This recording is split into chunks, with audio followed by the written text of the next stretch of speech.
शहर के जाने माने रईस हीराचंद और उनकी पत्नी सुजाता की चमचमाती महंगी कार बंगाल की एक पुरानी बस्ती की सुनसान गली में एक बेरौनक से पुराने मकान के बाहर आकर रुकती है।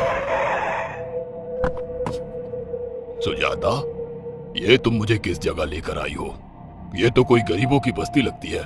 यहाँ ऐसा क्या है? हीराचंद के कुछ भी समझ में नहीं आ रहा था कि सुजाता उसे ऐसी अजीब सी जगह क्यों लाई है, जिस मकान में दिन में भी अंधेरा दिख रहा था और धुआं उठ रहा था। आप मेरे साथ अंदर चलिए, सब समझ जाएंगे। यहाँ हमारी हर समस्या का समाधान मिलेगा। सुजाता और हीराचंद आशंकित कदमों से उस मकान में दाखिल होते हैं। तभी उन्हें किसी महिला की बाहरी आवाज सुनाई पड़ती है। चले आओ, चले आओ। हीराचंद ने देखा कि उस मकान के अंदर अंधेरा था। अचानक हीराचंद की निगाह एक कमरे की ओर पड़ी, जिसके अंदर हल्की हल्की सी रोशनी आ रही थी और उस कमरे के अंदर से धुआं उठ रहा था।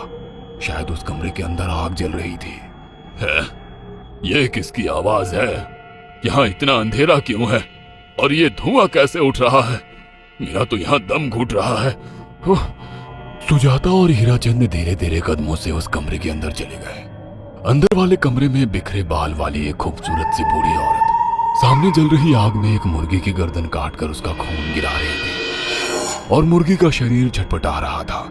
ये देखकर सुजाता को उबकाई आने लगी। हीराचंद ने सुजाता की ओर देखकर कहा, तुम ही मुझे यहाँ लेकर आई हो और खुद ही घबरा रही हो। कौन है ये भयानक सी शक्ल वाली औरत और हम यहाँ क्यों आए हैं? अचानक उस औरत ने एक झटके में मुर्गे की गर्दन धड़ से अलग कर दी। ये देखकर सुजाता के मुंह से चीख निकल गई और सेठ हीराचंद भी सहम गया।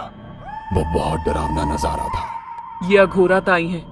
ये हमें अपनी काली तंत्र विद्या से संतान सुख प्रदान कर सकती हैं। इसलिए मैं आपको यहाँ लेकर आई हूँ। कैसी बात करती हो? जहाँ बड़े से बड़े डॉक्टर सफल नहीं हुए, वहाँ ये मामूली औरत क्या कर लेगी?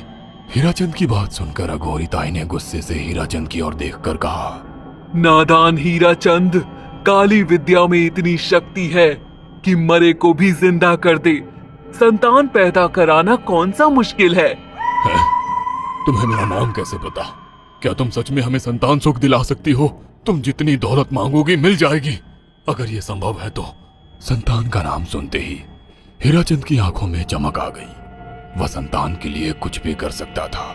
तुम लोगों को मुझे एक नवजात शिशु लाकर देना होगा।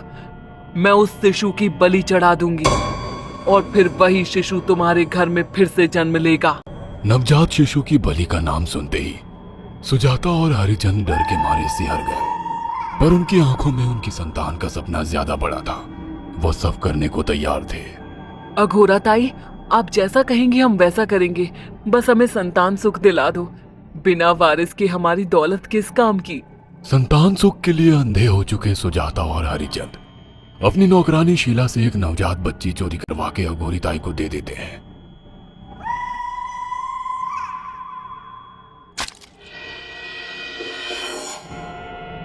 उस शिशु की बलि से सुजाता गर्भवती हो जाती है। देखा आपने अघोरा की तंत्र शक्ति?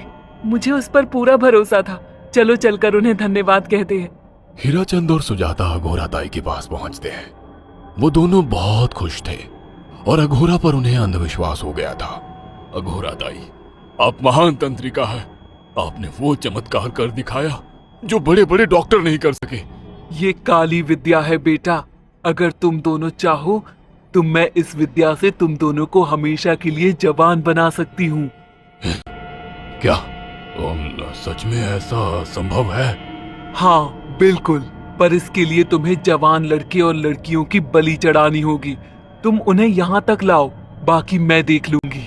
जवान रहने की लालच में अंधे सुजाता और हरिचंद एक अनाथ आश्रमों से हर रोज एक लड़की या लड़के को गोद लेने के बहाने अघोरी के पास बलि चढ़ाने ले जाने लगे। और एक दिन अघोरी ताई ने हीराचंद और सुजाता से इंसानी मांस खाने को कहा।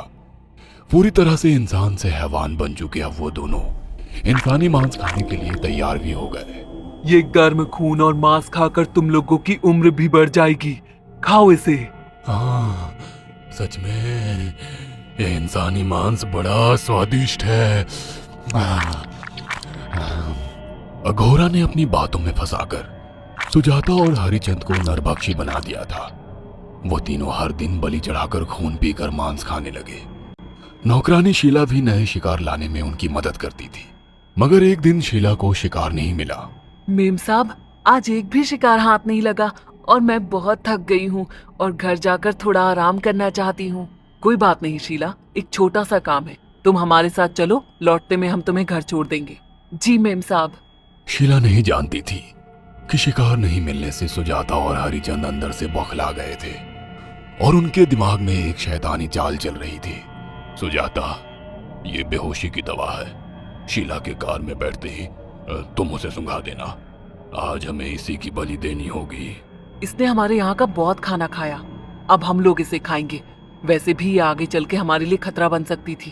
कार में बैठते ही सुजाता शीला को बेहोश कर देती है और वो लोग सीधे अघोरी ताई के यहाँ पहुंच जाते हैं, जहां अघोरी ताई शीला की बलि चढ़ा देती है और तीनों मिलकर उसे नोच कर खाते हैं। अघोरी ताई, हमको बलि चढ़ाते हुए पूरा 1 साल हो गया है। हमारा बेटा भी साल भर का हो चुका है। अब और कितनी बलि देनी होगी? बस एक आखिरी क्रिया और बची है, उसके बाद तुम दोनों हमेशा के लिए जवान हो जाओगे। कैसी क्रिया अघोरा ताई? 3 दिन बाद सूर्य ग्रहण है, हमें पास के घने जंगल में एक विशेष क्रिया करनी होगी। उसके बाद तुम लोग कभी बूढ़े नहीं होगे। कितना अच्छा होगा, हम हमेशा जवान रहेंगे और सालों साल तक अपनी दौलत से ऐश करेंगे। हाँ, सच कहा। अघोरा ताई ने हमारे हर सपने पूरे कर दिए। जंगल के बियाबान जंगल में कोहरे और ओस से भीगे पेड़ों के बीच एक घने बरगद की बेलों पर कटे इंसानी सिर लटक रहे थे, जिसमें से खून टपक रहा था। काले जादू का सामान भी रखा था। कितनी भयानक जगह है ये, हर तरफ कटे हुए सर लटक रहे हैं। थोड़ी देर में सब समझ जाओगे। बैठ जाओ और मेरे साथ ये मंत्र दोहराओ। ओ, अघोरा, ये किन लोगों की कटी हुई गर्दनें हैं? आप यहाँ क्या करने वाली हो? हीराचंद की बात सुनकर अघोरा जोर जोर से हंसने लगी और उसने एक शैतानी हंसी हंसते हुए हीराचंद की ओर देखकर कहा, तुम जैसे ही लोगों ने अपनी इच्छाओं को पूरा करने के लिए इन लोगों की बलि चढ़वाई है और फायदा उठाया है। अब तुम दोनों आंखें बंद करके यहाँ बैठ जाओ और मेरे साथ मंत्रों को दोहराते जाओ। अघोरा ने सुजाता और हरिचंद को वशीकरण मंत्र और काले जादू के इस्तेमाल से सम्मोहित कर दिया और देखते ही देखते वो भयानक डायन में बदल गई और चीखती हुई बोली, अब मैं तुम दोनों की बलि चढ़ाकर अमर हो जाऊंगी, क्योंकि तुम लोगों ने 100 लोगों की बलि का खून पिया है।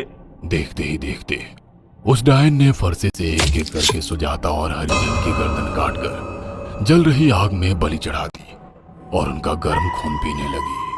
जब तक तुम जैसे मूर्ख और लालची लोग अपने फायदे के लिए दूसरों को मेरे पास लाते रहेंगे, मैं उनका फायदा उठाकर ऐसे ही उनकी बलि चढ़ाती रहूंगी।